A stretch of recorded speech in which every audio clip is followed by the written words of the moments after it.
How to convert your failures into success. The main point, convert it into your strength. Number 1, weakness on the level of thought. Number 2, weakness on the level of planning, vision, seeing all those perspectives. And third, weaknesses in starting, performing, or sustaining the action. On all these 3 levels, if we address the weakness,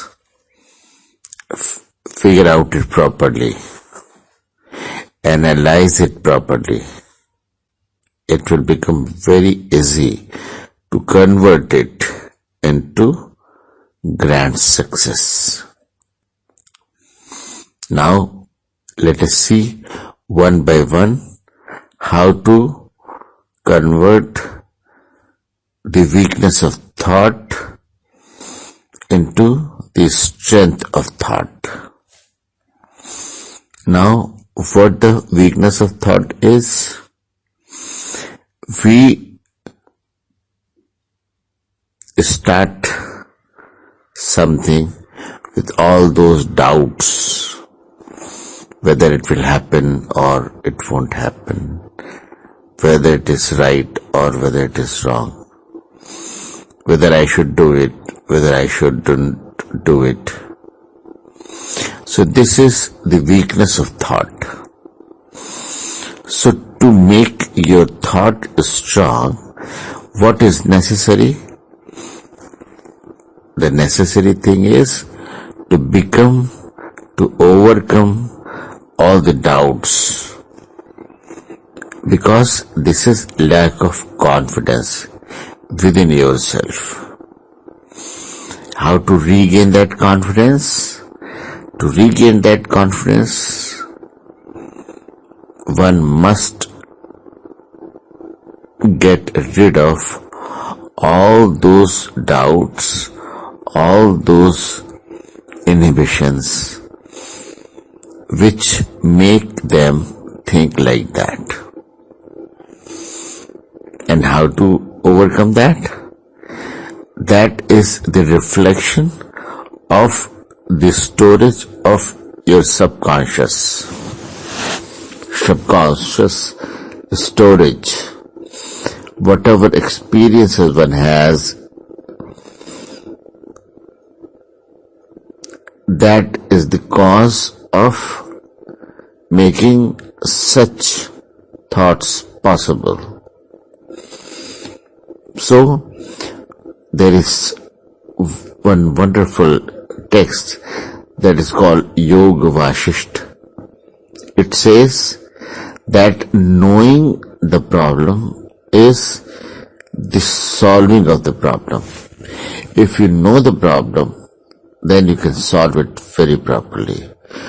To know the problem means to go to the root of the problem.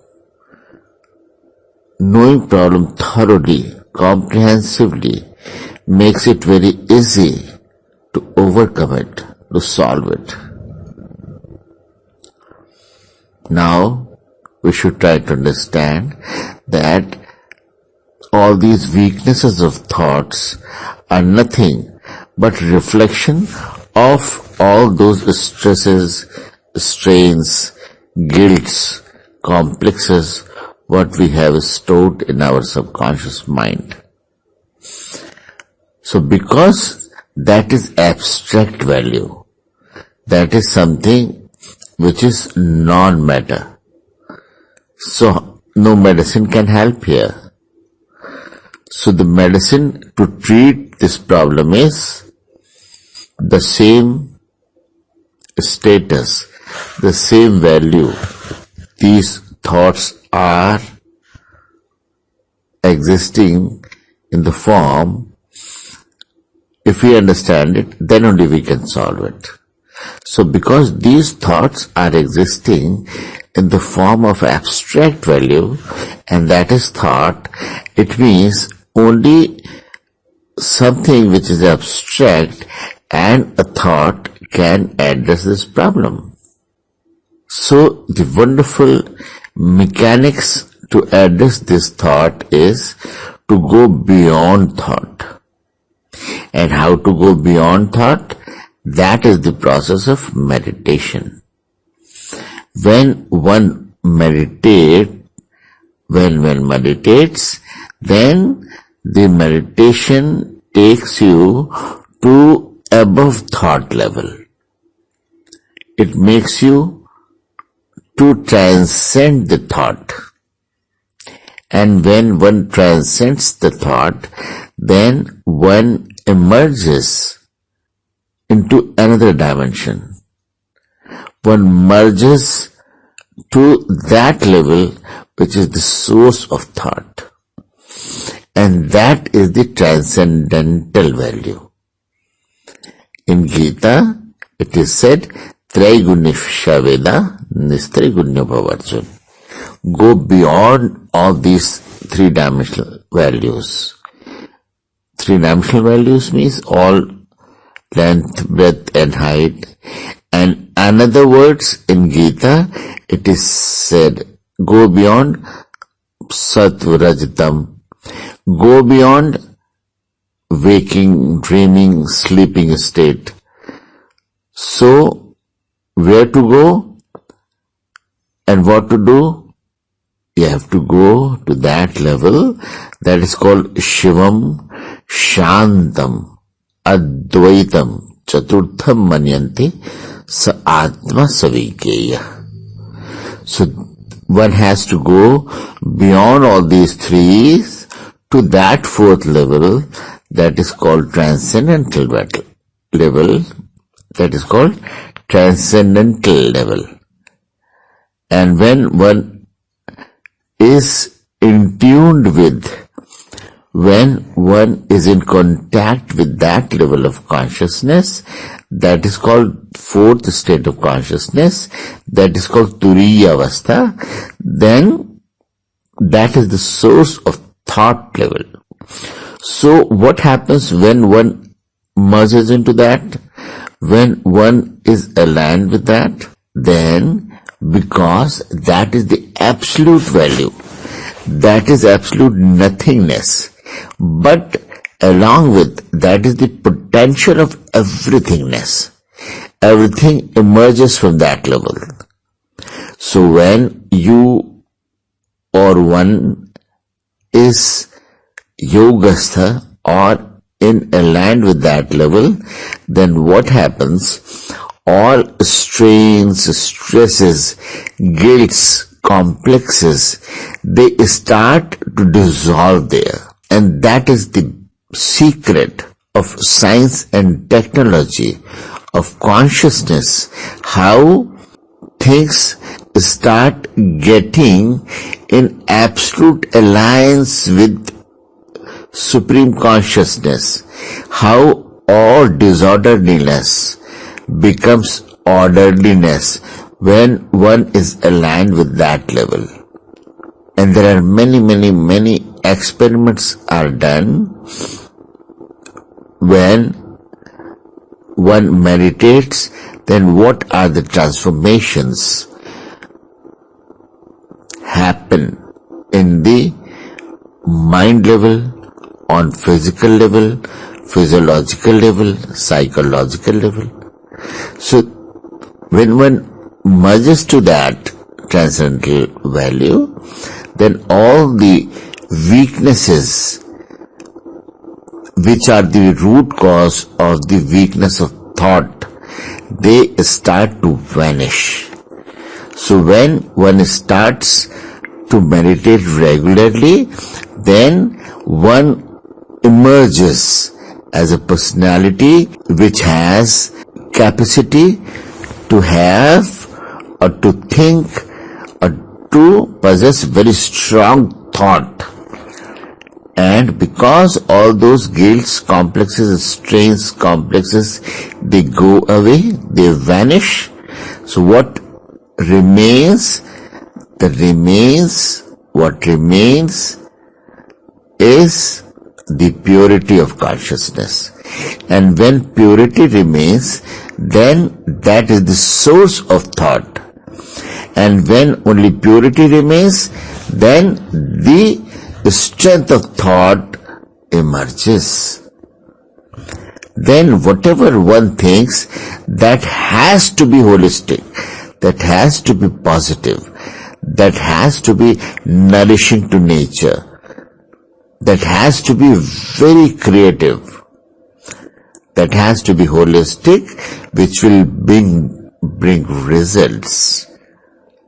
So, to address the problems or weaknesses of thought level, the solution is to meditate properly. So then one can eliminate the weakness of thought, which is the prime reason of failures. Now come to the second level.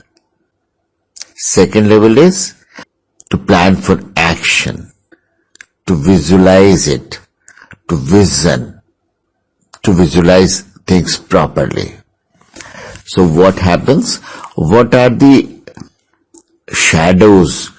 What are the hindrances? What are the obstacles to plan something properly?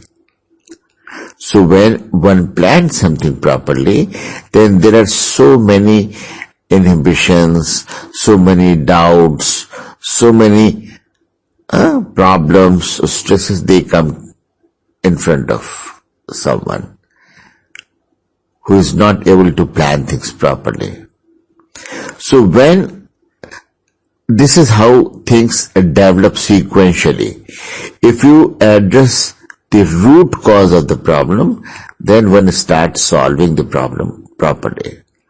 So when you start addressing from the thought level, so when thoughts are strong, because all the stresses, strain, guilt, complexes, they go away, then what happens? Your action also starts becoming strong, because one becomes stress-free, one becomes inhibitions-free, one becomes doubt-free, because all those experiences which are stored in the subconscious as stress strains, they vanish. So then your performance level, your action level becomes strong. So when one can think properly, one can act properly, so as a consequence, result has to be perfect. When in Gita it is said, karma nivadhikaraste ma phaleshu kadachana. It says, think for the karma, not for the result. It doesn't mean that one should not think for results. Unless one plans for results, one thinks for results, why would one start working? Why would one start to act? So the essence of this mantra is that you should not focus on results, because when you invest some energy in thinking what result would be, then you are losing the energy which could be used for 100% input. So when your 100% input is shortened by the investment in the thought, what would happen? Then the input becomes less. Then mind is diverted. Then what happens? When input is less, then if output of that input is even 100%, then also output is not 100%. So the main secret of this mantra, karmanivadhikaraste ma phaleshu kadachana, means that if your input is 100%, then output has to be 100%. If one action requires 100 calories and we give input of 100 calories, then result has to be 100%. But if input requires 100 calories and we invest 50% in thinking of the results, in creating doubts, then it means that input is now less of 50 calories. 50 calorie input has the 100% of output, then also it is only output of 50% which was required. So, karmanivadhikaraste ma phaleshu kadachana means if your input is 100% without thinking any result, then every action has a result within every action. So that's why karmanivadhikaraste means try to make your input 100% without diverting a single percent of your energy in thinking for results. So if your input is 100% with thorough thinking, with thinking of input, how to make perfect input, then output has to be 100%. So this is the meaning of karmanivadhikaraste ma phaleshu kadachana, means if your input is 100%, output has to be 100%. So that is the secret of performing perfect action. And when one is strong, comprehensive, holistic on thought level, then action level also becomes strong. And when thought and action are strong, comprehensive, holistic, then result has to be strong. So to convert one's failure level to success, the basic cause of failure is weak thought, incomplete planning, incomprehensive vision. So when one addresses this problem on the root cause level, then thought becomes strong, then action becomes strong, and then as a consequence, results become perfect, holistic, comprehensive, and perfect. So, to convert your failure into success, very important aspect is to meditate properly. And that is science and technology of consciousness, which makes one physiology perfect. Perfect means that physiology which is free of all guilts, strains, complexes. Because every physiology is governed by the psyche level, subconscious level. And all these problems, they are stored in that subconscious level. So when we address this on subconscious level, on thought level, then one becomes psychologically healthy. When one becomes psychologically healthy, then physiology automatically becomes healthy.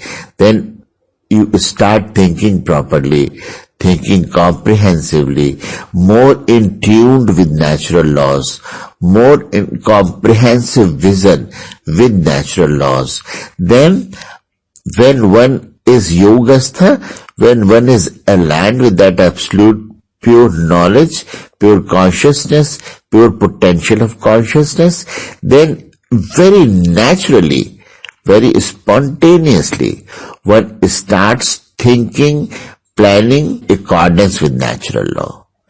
If we try to understand how Siberian cranes come from 5,000-6,000 kilometers to Bharatpur, Rajasthan's bird sanctuary. What is the force which guides them? Which is the right place for them, which is the right climate for them, which is the right source of food for them, which is the right place for shelter for them? Because they are in absolute alliance with natural law. And nature guides them very spontaneously.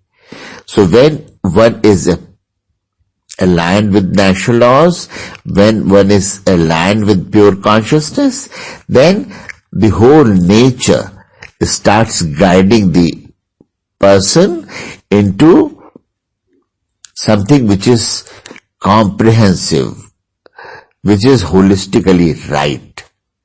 And that is what is Rigveda says, Yatinam Brahma Bhavati Sarati. As that divine light becomes charioteer. So this is the basic root cause of failures, which can be converted into success if we follow all those rules which are written, which are experienced, which are tested from time immemorial. So this is something which should be realized and practiced by every individual to overcome all the failures and to convert life into perfect, successful life, which will make psychologically perfect, every individual psychological perfect, and as a result, all spiritual evolution will start taking place. And every individual will become physically healthy, mentally at peace, and spiritually evolving all the time.